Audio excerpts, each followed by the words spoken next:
Meantime, a senior Israeli official is calling on security personnel to kill Palestinians who launch flaming kites into his country from Gaza. The public security minister wants the kite flyers treated, in his words, just like any other terrorist.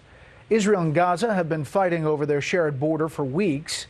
Correspondent Connor Powell tonight looks at life and death inside Gaza. Hamas rocket fire into Israel has stopped for now. However, Gaza is far from peaceful, with militants sending fiery kites across the security fence today, burning several Israeli fields. A few miles away, young Palestinian entrepreneurs at the technology incubator Gaza Sky Geeks try to ignore the conflict that surrounds them. Really hard. It's actually really hard.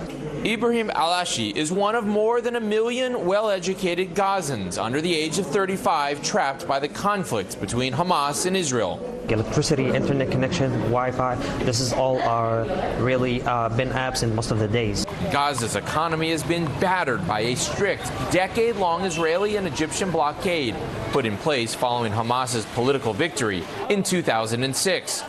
Power is available only for 4 hours a day, and 90% of Gazans rely on public distribution centers for clean drinking water. After years of war and a lack of resources to rebuild, Gaza's infrastructure is in tatters. In some parts of the city, sewage flows openly in the streets. And here, it flows right into the Mediterranean Sea, absolutely destroying the coastline. The humanitarian situation recently worsened when, in an effort to squeeze Hamas, Palestinian Authority President Mahmoud Abbas cut salaries to employees in Gaza and stopped payments to Israel for Gaza's electricity.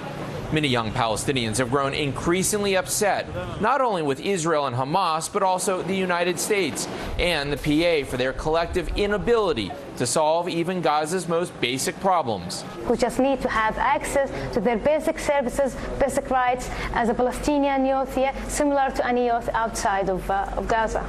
The recent protests at the Israeli security fence were initially organized by nonviolent civil society groups before Hamas lent its support. And while there are calls for more protests, with more than 115 Palestinians killed by Israeli forces, there's little enthusiasm. Israeli Prime Minister Benjamin Netanyahu said this week his government is ready to help with the humanitarian situation in Gaza. But short of a collective effort in tandem with the U.S., Egypt, the Palestinian Authority, and Hamas, little is likely to change. In Gaza, Connor Powell, Fox News.